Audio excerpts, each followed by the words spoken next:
diplomatie malienne était cette semaine à la tribune des Nations Unies pour un grand oral sur les acquis et les lacunes de l'Organisation mondiale à quelques encablures de la fin du mandat de la MINUSMA. Prétexte trouvé pour la chronique du jeudi, un jour une formule de jeter des projecteurs sur une initiative mondiale dont l'objectif est globalement de maintenir la paix sur la planète Terre. Sur Ibrahim Keïta. C'est du bien révélateur de la Société des Nations, communément appelée la SDN, qu'est sortie l'Organisation des Nations Unies ONU. Ancêtre de la seconde, la première a été créée en 1919 par le traité de Versailles pour être le garant de la paix mondiale et éviter le caractère répétitif des tragédies comme celle de 14-18, la Première Guerre mondiale s'entend. Mais le hic, car il y en a bien eu, l'initiateur américain n'y adhère que tardivement. Et la SDN s'avère impuissante face au conflit d'entre les deux guerres.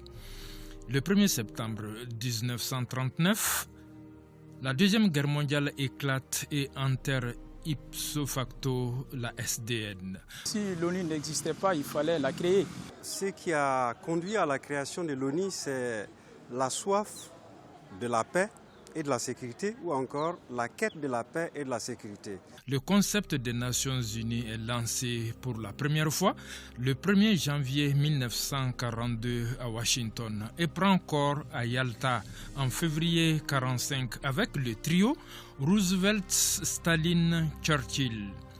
Les missions et le fonctionnement de l'Union sont désormais définis et codifiés.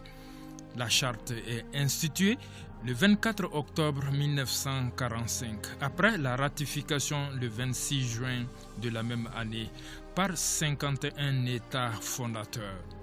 Tout autour de 5 objectifs principaux: maintenir la paix et la sécurité dans le monde, favoriser les relations amicales entre les nations, développer la coopération internationale, promouvoir les objectifs communs et veiller à l'intangibilité des frontières.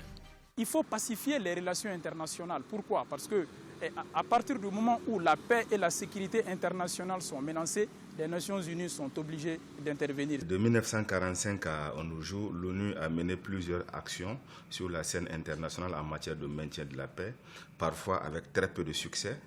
D'ailleurs, même elle est très critiquée pour cela. On se rappelle tous que l'ONU n'a pas pu empêcher le génocide au Rwanda. Il y a des conflits qui durent sur la scène internationale, notamment la crise qui oppose Israël et à la Palestine, la crise au Yémen, la crise en Ukraine. Et aujourd'hui, même la crise malienne nous pousse à dire comment l'ONU doit mieux se prendre. Actuellement, l'ONU compte 193 États membres. Tantôt gladiateurs, tantôt sapeurs-pompiers. Elle a pour fantassin le Conseil de sécurité qui prend des décisions pour envoi de forces internationales d'interposition pour maintien ou rétablissement de la paix entre États ou pour garantir la sécurité des populations en cas de guerre civile. L'ONU a aidé à déjouer pas mal de conflits parce qu'il s'est toujours constitué comme étant un espace de dialogue. Donc, c'est un espace de régulation un peu des différends sur la scène internationale. Il faut le reconnaître. L'ONU a connu des succès, mais aussi des échecs quelquefois. Son bilan est mitigé. Donc, à plusieurs endroits, l'ONU a pu quand même assurer la paix. Quoi qu'on dise, les Nations Unies ont quand même contribué à la pacification des relations internationales. C'est vrai que tout n'est pas rose, il faudra dire que tout n'est pas rose dans les bilans des Nations Unies, mais lorsque nous constatons un peu à travers le monde, nous allons nous rendre compte que des fois les Nations Unies sont parvenues à apporter la paix. Mais il faut en même temps reconnaître ses insuffisances et c'est pourquoi il a interrogé, il y a toujours cette révision de la Charte des Nations Unies qui est posée sur la scène internationale pour qu'elle soit le plus représentative sur la scène internationale. Il faut reconnaître que l'ONU reste indispensable parce que sans les Nations Unies aujourd'hui, on se demande à quoi va ressembler le monde. L'ONU est une organisation qui, pour pouvoir continuer à mieux jouer la fonction qui lui est attendue de sa part, doit être aujourd'hui révisitée, repensée un peu pour qu'elle s'adapte aux réalités nouvelles du monde. Et je voudrais quand même emprunter quelques propos tenus par un ambassadeur américain qui disait que les Nations Unies n'ont pas été créées pour faire du monde un paradis, mais pour qu'il ne devienne pas un enfer.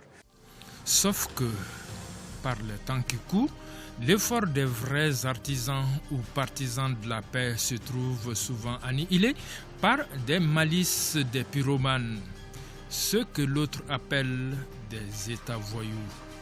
Et en voilà l'une des nouvelles menaces qui planent sur l'humanité, un vrai défi pour l'organisation mondiale.